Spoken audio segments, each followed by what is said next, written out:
Imana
kwicara mu izina rya Yesu Kristo. Reka nanone kuba gutandukana kwacu abato basigara hano uko bisanzwe n'abakuru tujya handi tumenyereye kujya, twinginga nanone mwene data utamuriza atebore isengesho kugira Imana ikomeze bari natwe, kandi ashimira Imana, asabira umugisha ku bakozi b'ubukwe bwabo bagatanga amaturo mu izina rya Yesu Kristo. Amen. Uwiteka Mana ishobora byose, Uwiteka Mana nzima, turagushimye kandi turaguhimbaje, izina ryawe riragucyubahiro. Dushimishwa nuko uduhereje iki gitondo turi mu kumuka bazima, ubishimirwe mu izina ry'Umwami Kristo.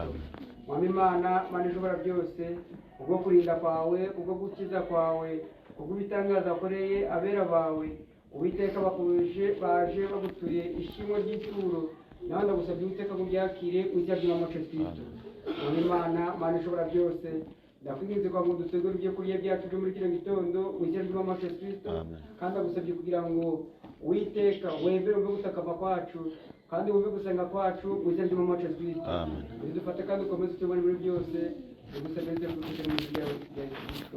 Amen. Imana bamugisha. Rero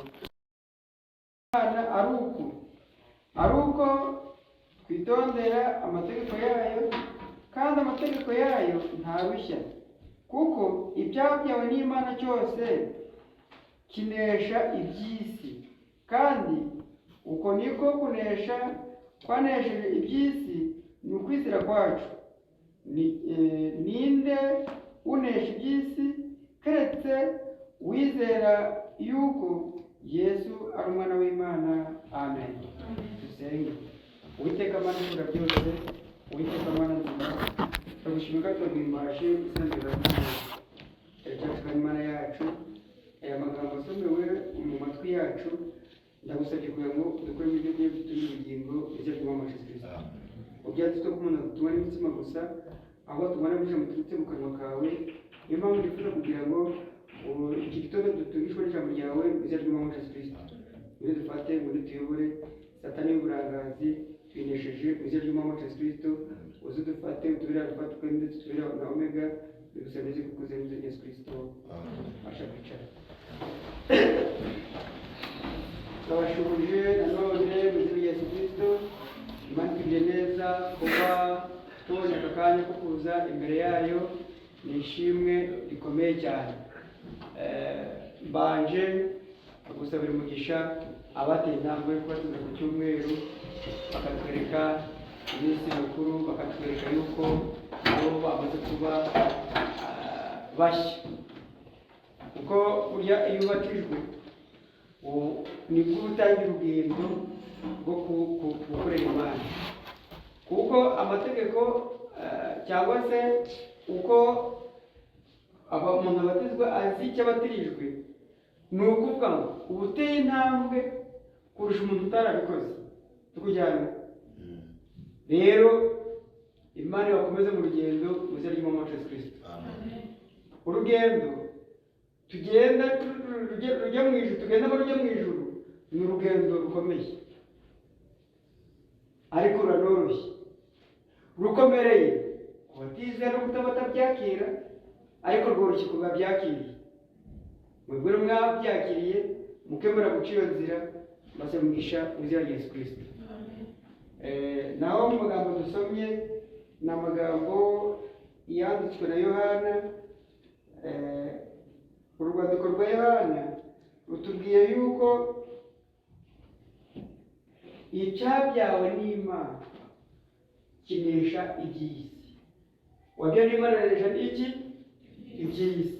Iyo tuvuze iby'isi ni ibyaha. Uwabyawe n'ijambo, uwabyawe ubwa kabiri anesha iby'isi, ariko utarabyawe ubwa kabiri ntashobora kubinesha. Kubera iki? Washobora guterana ariko utarabyawe ubwa kabiri. Tujyana. Washobora kuza ukaba watingiye gusenga muri ekore ariko utarabyawe ubwa kabiri.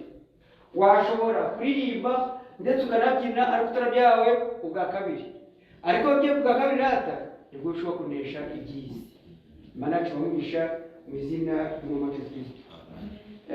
Kuri umurongo aho tubwiye ngo iki ni cyo kitumenyesha ko dukunda Imana, dukunda abana b'Imana, ni uko dukunda Imana tugakurikiza amategeko yayo. Ni uko dukunda Imana kandi tugakurikiza iki? Amategeko yayo. Bibiliya tubwiye hepfo ngo amategeko yayo kandi ntabwo agira gute?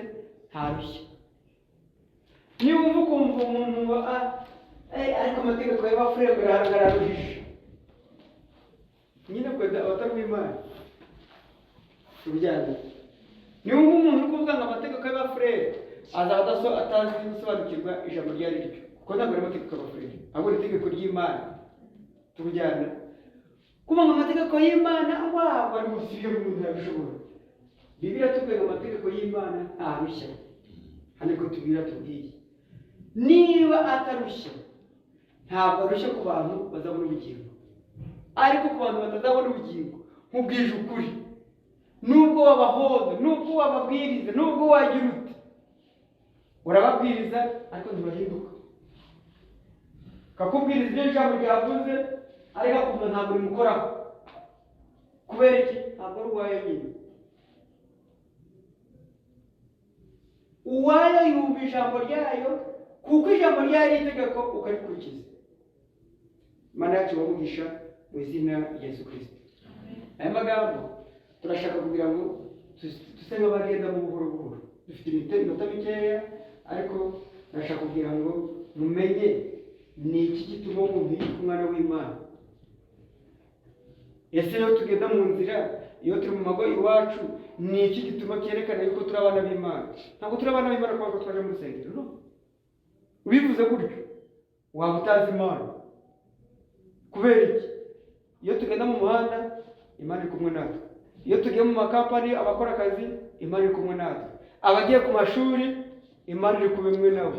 Wavuga gute ngo none wavuga gute ngo Imana ngo amategeko yayo yararuje kandi uri kumwe nayo?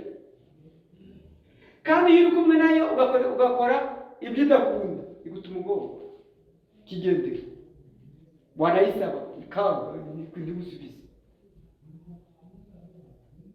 Imana yacu ni Imana ikunda abayo, ni Imana ikunda abantu mu mategeko yayo. Imana ibamugisha mu izina rya Yesu Kristo. Tuba tugeze ahantu bisa nkaho bikomeye, ariko nta bikomeye birimo. Kunzi k'umuntu uzabona ubugingo buhoraho, nta bikomeye birimo. Ni ukuvuga ngo gukunda iby'iyi si bidutandukanye n'iki? Ni Imana. Gukunda kwifata nk'abo muri iyi si, abo tubona, ari abambara minisi, ari abamusiri, ari abatungana se, ntabwo ab'Imana bazabona. Nubona umuntu uteye gutyo, ushaka kuzamubwira ati burya Imana yo nta yindi uzayibona, kandi ntabwo uzamuciraho iteka kuko uzavuze ukuri.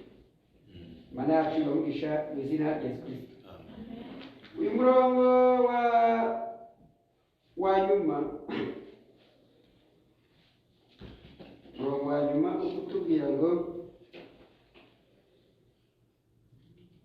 ninde unesha iby'isi keretse uwizera yuko Yesu Kristo ari umwana w'Imana. Ninde unesha iby'isi? Watekereza ngo nuwuhe muntu unesha iby'isi keretse uwizera ko Yesu Kristo ari iki? Ari umwana w'Imana. Ariko se wavuga ngo ni umwana w'Imana ukamenya ibi gusa bikakurokora? Ntabwo byakurokora. Birakwiye kugira ngo uneshe iby'isi, ariko unizeye ko Yesu Kristo ari umwana w'iki? W'Imana. Unizera yuko Yesu Kristo ariyo mukiza wacu. Ku murongo wa 4 hari kutubwira ngo kuko icyabyeho n'Imana cyose kinesha iby'isi, kandi uko niko kunesha kwanesheje iby'isi, ni ukwizera kwacu. Icyabyeho n'Imana cyose kinesha iki? Iby'isi. Uwabyeho n'Imana, uwabyeho ubwa kabiri anesha iby'isi. Sawuli yakoraga Imana atazi ko kubabaza Imana. Ubwo yagendaga akica abana b'Imana, azi ngo gukorera iki? Imana, ariko agakora Imana atagize gute, atazi. Tukujyana amaze gukora Imana atazi, Bibiliya ngo yarabifitemo ishyaka, yarabifitemo umwete. Wabyumvise? Kuko yaragendaga akajya mu batambyi akavuga ati bajya kubanza kwasaba inzandiko ngo n'icyo kwica bari kuvuga izina rya Yesu, bagafata inzandiko bagasinya bakamuhereza, bakamuzana abasirikare bakajyana, bakagenda, bamwe bakabica abandi bakajya kubafunga. Azi ngo gukorera iki? Imana. Ko nta Mana agira gute yakoreraga, ahubwo yakoreraga Satani. Kubera ko Imana yamubonye ikamubona afite umwete wo gukorera Satani, Yesu umunsi umwe agiye kwica abana b'Imana, Yesu aramubonekera. Amubonekeye biri kutuvuga ngo bari abantu batatu, ariko bose bumva ijwi, ariko uhamagawe n'indi yari Sawuli wenyine. Bari batatu, ariko muri batatu Sawuli abura uhamagawe wenyine. Niyo mpamvu iyo ugize amahirwe ukamenya imvugo y'Imana, uba ubaye umwana w'Imana. Kuko Imana ivugira mu bwiru, kuko Imana iravuga, abaye kugusaka ari bumva iryo jwi, abatarabaye ntibumva iryo jwi. Biratubwiye ngo barumvise mu ijwi riri kubabwira, ariko umuntu witabye bisaba kuko ari ugize ute, ari wari uhamagawe. Nawe uyu munsi Imana yaguhamagara kugira ngo uve muri bya bindi wari urimo, uve mu byaha, ubone ukurikire ijambo ry'Imana kandi uzabona ubugingo uhoraho. Icyo dushaka kuganiraho rero akanya gato ni itandukaniro ry'abana b'Imana n'abatizera.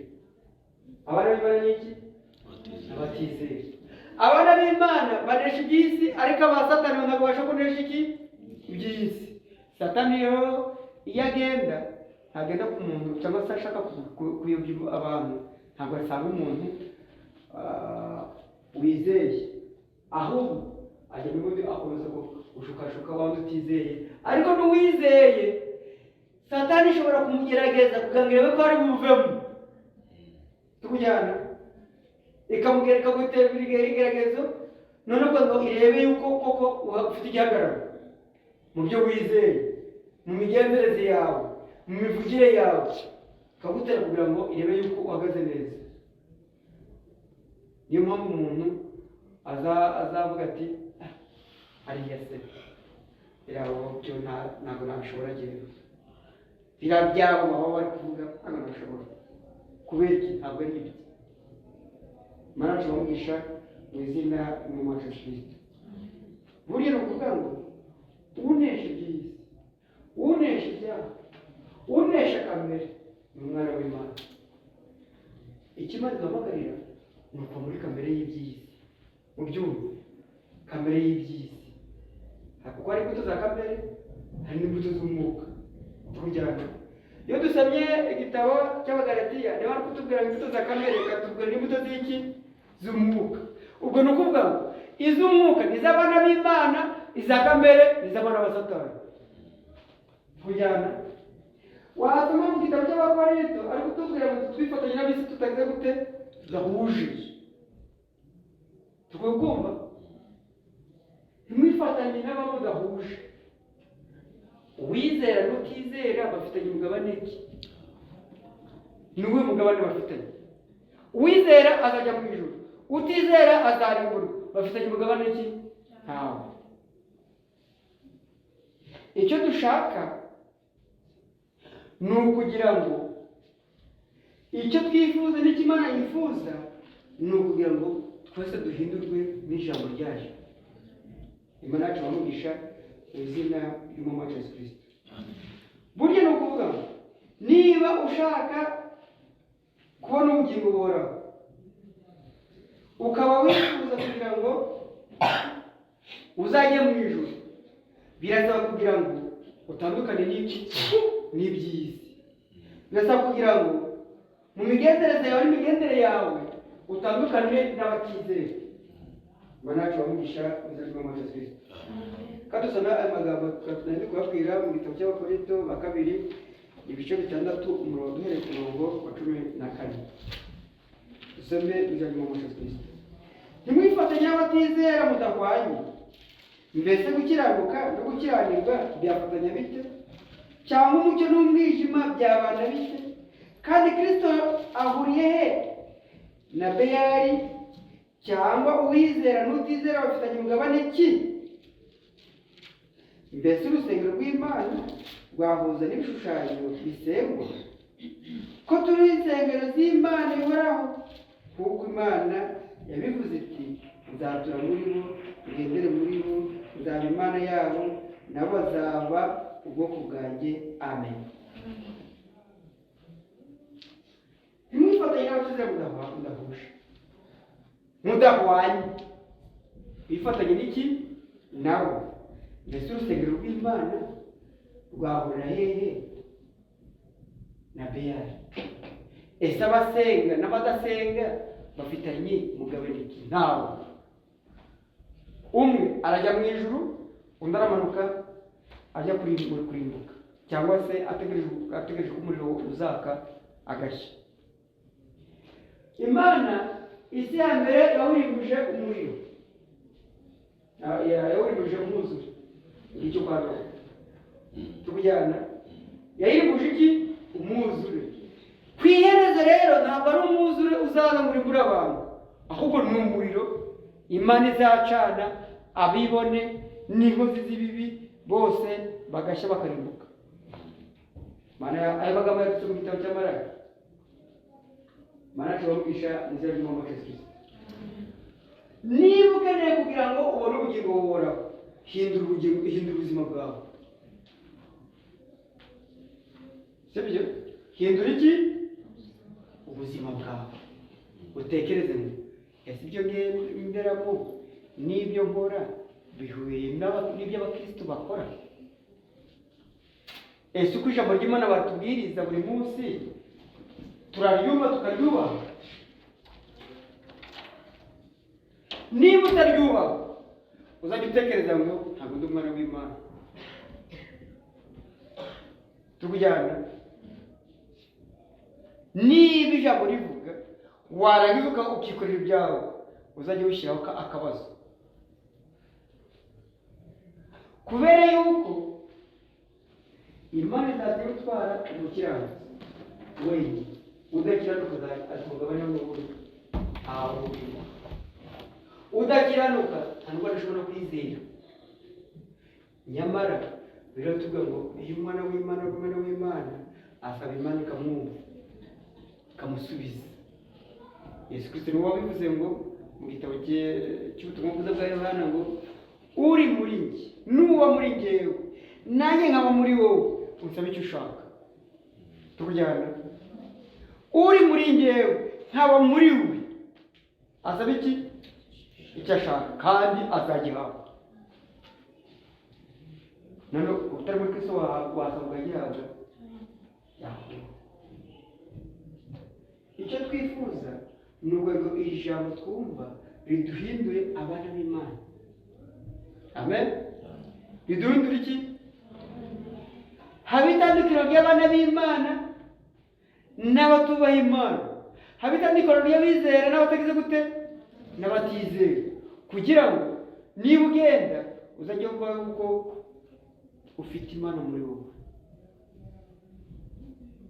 Imana rero iyo umuntu ari umwizera n'imyambaro yonyine irakugaragaza, no kuvuga kwawe kurakugaragaza. Tujyana. Babwira akantu kamwe. Umunyeshuri yagiye ku ishuri ryabera i Kigali, agenda yambaye akageze hano. Umwarimu abibonye avuga oya no, abwira umwana, wa mwana we ejo uzazane mama wawe. Tujyana. Ejo uzazane nde? Mama wawe. Nyina agiye kuza nawe azayamba akageza gute? Akageza. Tujyana. Ageze ku ishuri umwarimu arareba. Okay. Abwira umubyeyi ati ibyo nashakaga nabibonye. Nifuza ko mbaza umwana impamvu yambara gutya, none nsanze nawe ariko bwize gute ariko wambaye. turujyana. Niba ari umuntu utayizeye Imana akabona ibyo, akamenya yuko umwana yambaye ubusa na nyina yazakaza yambaye ubusa, ahita avuga ati aba bantu rwose nta nubwo bakwana Imana. Aba bantu ni imico y'Abanyakigali cyangwa se imico y'Abanyamijyi, ariko ni imico mibi. Biteye isoni kuba wari umuse, kuba wari uwawa, uri umufurere rwawe ukavuganira hano ukagenda bakora ibyo wambariye yewe bitese sana ntunabikora. Uzajya uvuga uti ndi gukora ibintu ariko bitemewe. Nubona wambaye akantu kagufi uzajya umenya ngo nakoze icyaha,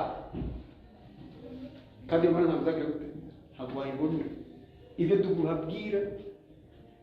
tukubwira tubwirijwe n'ijambo ry'Imana, kandi ijambo ry'Imana ni Umwuka Wera tuba tuyibonaho. Kuko biri kutubwira ngo muri Yohana, aya magambo mbabwiye niwe mwuka kandi niwe ki, niwe bugingo.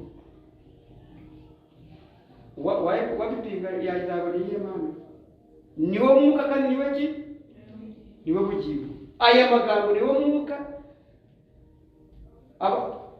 Rero abayo ubu tuvuze amagambo niyo mwuka, abanyedini bo baravuga bati oya, ahubwo mwuka ni ugutitira, mwuka ni ukuvuga indimi. No.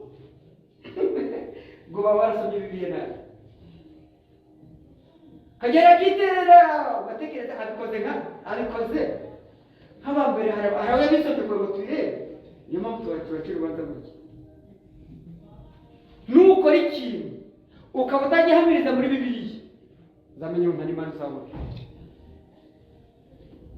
Kuko beretse avuga ngo abatubanjirije tumenye bagendaga gute, ese bemeraga gute, kugira ngo nanjye ngende nkabo. Rukumva iyo watesha ibyo ngibyo abyakurangiranye. Ndetse bamwe bakavuga ngo amafaranga ntabwo bajya bemera umwuka disi. Mujya mubyumva? Nta muntu barabwira bariko amafaranga ntabwo bemera umwuka, ntabwo bemera umwuka Wera. Kubera iki? Bazi ko kujya kubona umwuka Wera ari gufata akiterera akavuga akavuga indimi, ubu ni umwuka Wera. No. Umwuka Wera ni uburyo uri imbere yacu burya. Umwuka Wera ni ijambo ry'Imana. Banacu bamugisha uzageze. Turi gusoza adusome dusozereze hano muri Petero wa mbere igice 3. Petero wa mbere igice 3. Twagejeje ku bice 3 bya Petero wa mbere umurongo wa 12. Kuko amaso y'Uwiteka ari ku bakiranutsi n'amatwi ye ari ku byo basaba. Amen. Amatwi y'Uwiteka ari ku bakiranutsi. Ukumva? Amaso y'Uwiteka ari ku bakiranutsi, kandi amatwi ari ku byo basaba. Amaso y'Uwiteka ari kuki? Ari ku bakiranutsi. Niba amaso y'Uwiteka ari ku bakiranutsi, abakiranutsi ntabwo amaso y'Uwiteka ariho. Ahubwo amaso y'Uwiteka ari ku bakiranutsi, kandi amatwi ye yiteguye kumva ibyo tugusaba. Amatwi y'Imana yiteguye kumva ibyo tugusaba. Hasiga buri muntu wese uko yasabye Imana ikagenda imuhereza yasabye. Kubera iki? Kubera ko wayikiranukiye. Naracu bamugisha mu izina ry'Umwami Yesu Kristo. Niba amaso y'Uwiteka ari ku bakiranutsi n'amateka ari kubayisaba, ni ukuvuga ngo abatiza nta mugabane bafite ku Mana. Imana yacu ibamugisha mu izina ry'Umwami Yesu Kristo. Burya tuvuga ngo itandukaniro ry'abana b'Imana n'abatizera. Abana b'Imana ni abahe? Abatizera ni abahe? Abatizera ni abasomerwa cyangwa bakumva ijambo ry'Imana ariko ntibarishyire mu bikorwa. Abatizera ni abo bumva ijambo ry'Imana cyangwa se bakaba batareke no kumva babifite n'inyota. Igihe uzajya wumva kumva udakeneye kureba gusenga, uzajya uvuga ati uriya ntabwo uri kubona umwana w'Imana, nta n'ubwite. Sibyo? Igihe uzumva ijambo riri kuvuga baravuga ati bareke bavuge, ariko iryo ni ikorero ryanyu, ntajya wishidikanyaho. Bwije ukuri, ijambo mbabwiye nubwo wagera hariya waryumva,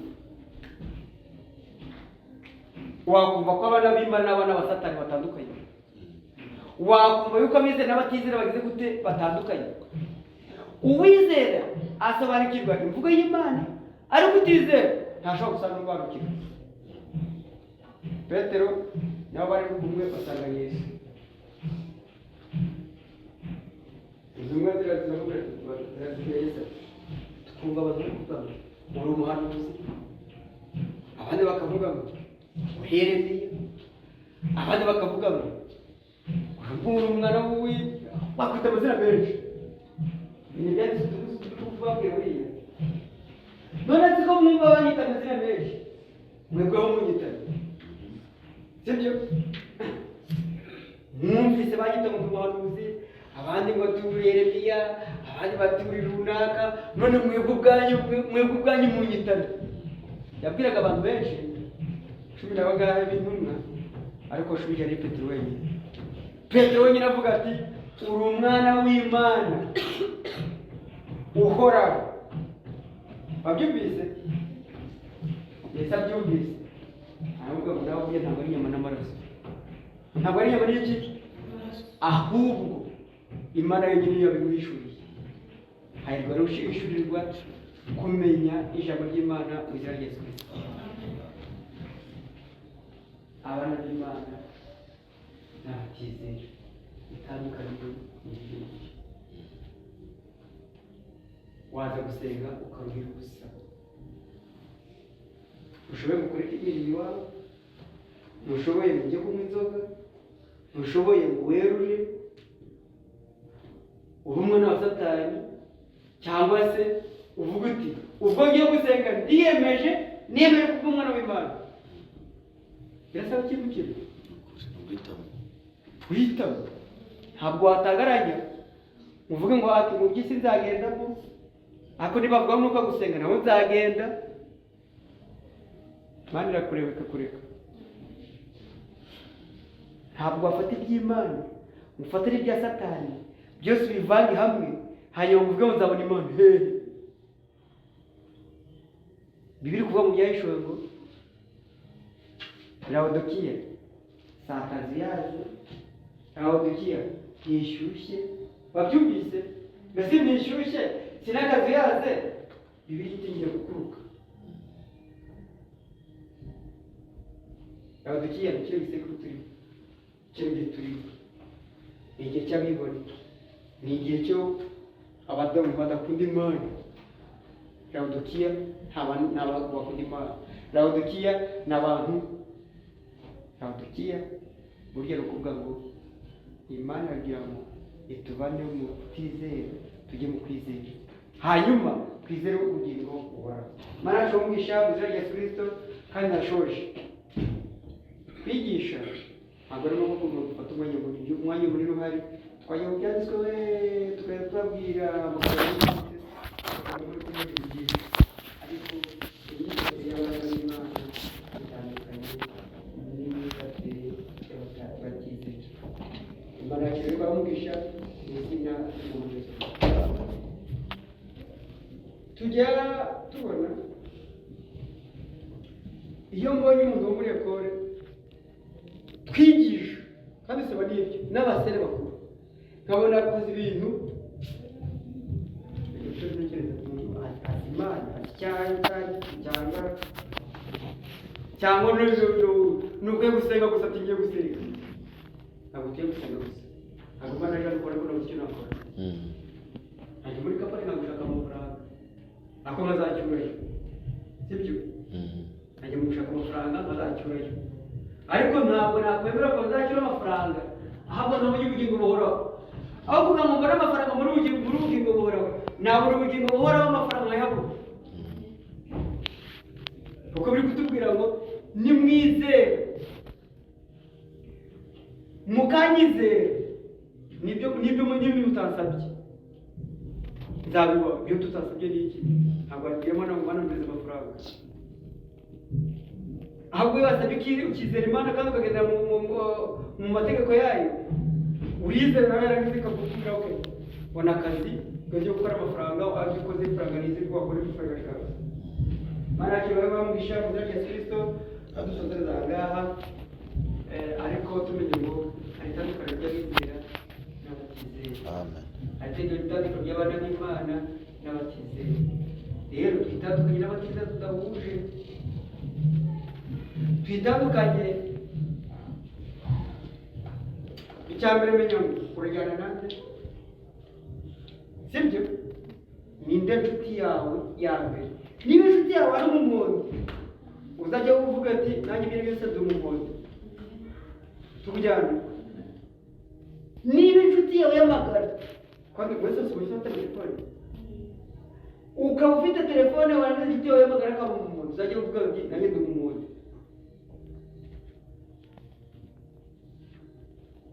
inshuti yawe y'amagara ntabwo ari umuntu, kuko agenda ari kuzagenda. niba muri inzoga ukaba wicana uzananirwa, niba mu itabi ukaba wicana uzarinywa, tukujyana. ibyo mbabwira ni ukuri. nubona umufure nkanjye ukabona njyanye n'umusinzi, jye mu kabari, turajyanye ariko n'amafanta, ejo turajyanye ariko n'amafanta, ejo utanga inzoga. uri kubyemera ndi muri kubyemera. nujyana n'umuntu wa maraya, maraya wagenda ngo ubimenye, ariko amagambo ye uzabimenya. ufite amatelefone, hari ibyo mwumva byabafasha, hari n'ibyo mwumva bitagira akamaro, byo kongera mu muriro wa Satani.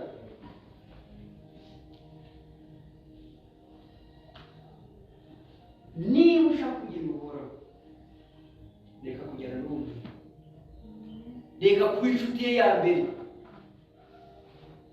njya mu mashuri ukazaza girlfriend azaba boyfriend, ubwije ukuri nugira boyfriend w'umumondi, uzaba uri umumondi. kubera iki? azataka kugura abasheri waje kunsura, wowe uri umusere, umuntu akubwiye gutyo, yararangiye. wowe uri umufurere, waje wararangiye. urazaga gutera ari kuri umumondi, mbabwiza uri umumondi nk'abandi bose. dukeneye kugira ngo tube dutandukanye n'abatizera. dukeneye kugira ngo imibereho yacu itandukane n'ab'isi. Mana tubagisha izina rya Yesu Kristo, dufashe umwanya muremure, reka tuzabe dufashanye dusengere. Abana b'Imana ni beza, bambaye ubwiza bw'Imana. Abana b'Imana ni beza, bambaye ubwiza bw'Imana. Nawe abana b'Imana ni beza, bambaye ubwiza bw'Imana. Abana b'Imana ni beza, bambaye ubwiza bw'Imana. Urakoze wera Mana yacu, kandi Mana igira neza, ko twaje dutereza n'inyota yo kumva amagambo yawe, none utugaburiye unyuze umugaragu wawe, izina ryawe n'ubwo cyubahiro. Utubwiye amagambo meza, itandukaniro ry'abana b'Imana ndetse n'abatizera, tubwira abana b'Imana n'ab'isi, tubwira ko hari itandukaniro rinini cyane. abana b'Imana ko bakora iby'Imana ishaka, n'abatizera ab'isi bakora iby'isi. Mwami turinde kuba mwamara mu by'isi, uturinde gukora mu by'isi. Avuga ati ngo dutuye mu isi, ariko isi nikaduturemo.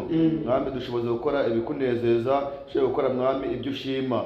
Mwami Yesu Kristo, gomeza utuze abana bawe mu byo wishimira, maze umugaragu wawe wakoresheje kuri uyu munsi mwami kudereza amagambo yawe mwereze umugisha utagabanije, abateranye bose wereze umugisha, komeza wowe natwe utuyobore ibyo ushima, ibyo ushaka, ibyo ukunda, ugomeze ubishimangire umutima yacu, tubashe kugendana nawe kandi dukora ibyo ushaka, tubyambaye twingize kandi twese kubidushoboza, mu izina ry'umwami Yesu Kristo, amen. amen.